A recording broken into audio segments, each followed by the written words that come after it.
Oh no, I just wanted to say really quickly, it's great that physics and psychology and stuff are solving the answers to the universe and all these equations, and kind of putting a little bit of meaning and reason and understanding to childhood trauma and stuff. But the psychology itself being the study of the mind, we in our ultimate realization of the truth, it's the answer to the question, who am I? You cannot go ask psychology, who am I? What does my name mean?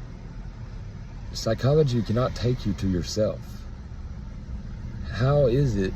Psychology can't even really, honestly, establish objectivity enough from the subconscious mind to realize it to be the very thing that they're summing the entire mind up with and speaking on it as. You can't really see worth a shit. The very thing that you are is the last thing really that you can see so clearly. But so you got the mind itself, but I'm just saying you don't need you don't need a lab to study your own mind and understand your own entire being and study the very questions that go beyond the asking of universities. And maybe you got this niche and you're all into physics and stuff. That's one thing, you like to solve equations. But you don't have to stop learning because you're out of school. And you know what? That could really be considered a break from it. And you could learn from being there that what all they were talking about ain't what matters as far as anything you do actually want and need to learn to help yourself out.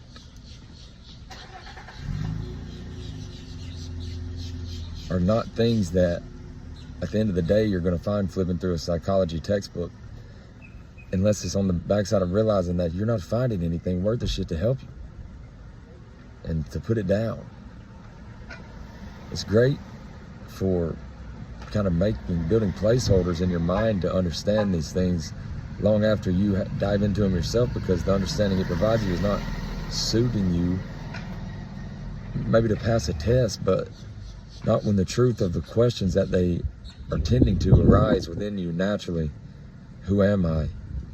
What matters? Where is meaning? Where is hope? And where is help? Just helpless, hopeless me. It's very short-handed psychology, as like the school one. But that just goes to show you, who you are and the nature of your being and what you find in looking for yourself, losing yourself. When you lose your mind, you lose yourself.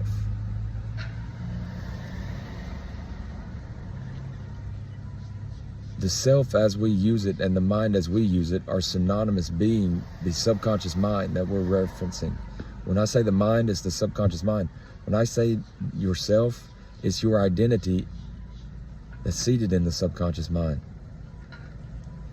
And that's why, if psychology did offer you a thorough enough understanding and explanation of the subconscious mind, psychology would be the answer to the world as to where to go to become conscious. Because as yourself, when you do realize the subconscious mind to be what that self of yours is identified as, you snap out of it. And the mind becomes the subconscious mind.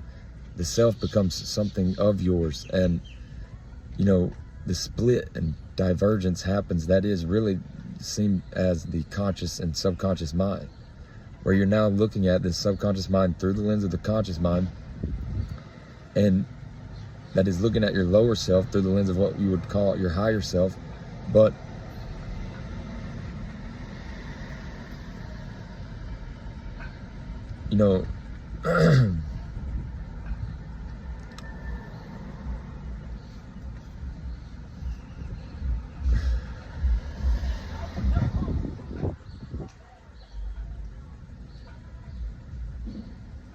maybe to realize the mind is very tightly knitted to the idea of the self, as far as what the self has claimed to be its own identity, that if it realized those things is not separate, it would realize that it has fallen very short in an understanding of the mind, because it would turn to philosophy to answer the question of the self. It doesn't know about the self. I'm here to tell you that means it doesn't know about the freaking mind.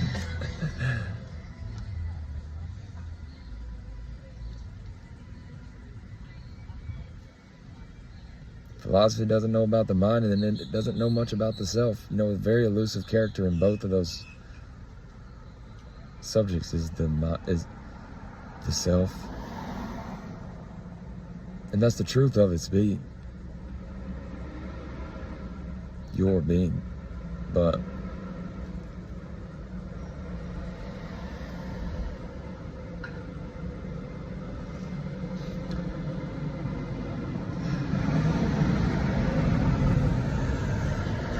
you know, at the end of the day, and almost that sucks.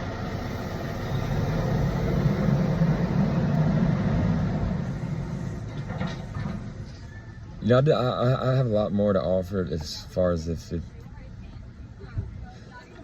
I do just kind of, you know, I got to be nonchalant. I'm not a video editor. I don't have the energy left in my body to do something else like that. I spend all day on my phone making music and stuff. I worry that I'm going to turn into a midget because I'm so honed in on it all the time. Maybe when I get a computer back or something, but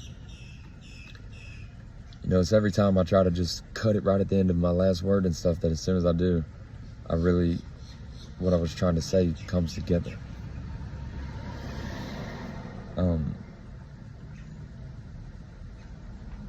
It was just there, and then I said all that, and it left with that big old truck.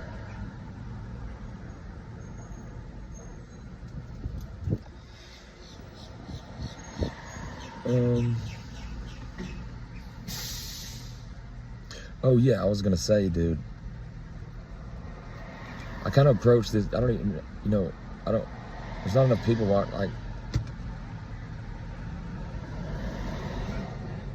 I approach these videos as a reflection of myself and where I'm coming from, because that's where I can really speak the truth and accurate, have a clear, freshly objective perspective on the situation I was just in. And I kind of talk to you as if you're in the same one, being that you've like lost yourself and your mind, and you're having an identity crisis and stuff, and it feels hopeless and stuff. I just want to say, dude, harmony is a real thing, and even if you're able to hear the words coming out of my mouth and stuff right now, it only has happened to you because you're capable of overcoming it and ready for it to happen. Your mind will not realize itself to be yourself. Consciousness will not happen until your mind is lined up in a way, your knowledge base and your understanding, to realize it as itself. And then just the silliest thing might bring that together, but that is the point of consciousness. That is when you literally transcend your subconscious mind. When you realize it to be the thing you're using to piece together an understanding of not only the subconscious mind, it's the entire world that you live in is your subconscious mind.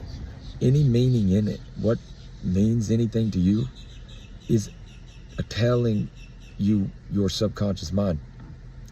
It's like your subconscious mind will be like the film at a movie. It's the thing sitting on the thing, and you're seeing all this stuff right here, but it's literally your subconscious mind. To think that you would sum it up to a brief psychological understanding of it and then draw a circle around it within the bounds of itself, or part of it being the knowledge base, and call that the subconscious mind, you could really do yourself a favor and begin this journey of this happening to admit with yourself that you don't know what the subconscious mind is, and leave it until the experience of your own before you have another idea of it, and open that circle back up, because it's the whole mind of yours that you're using to say that. you're going to point a finger at the subconscious mind. When you point a finger at the subconscious mind, it's going to be your subconscious mind. It's going to be yourself. It's not going to be something psychology has to tell you about.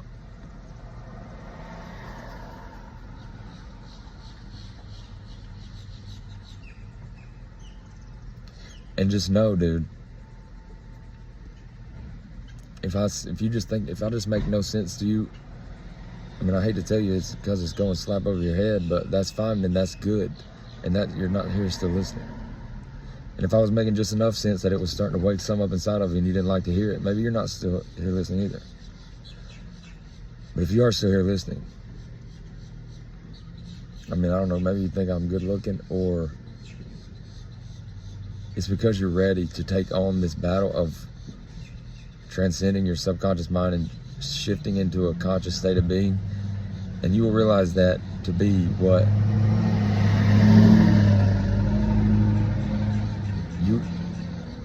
the problem that you are the answer to, the problem you have that you are the answer to and no one else is.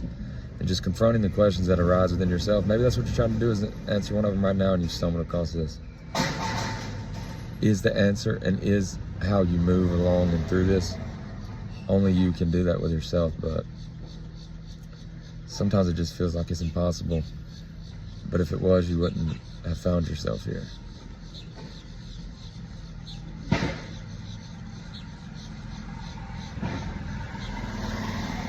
I don't know. Anyways.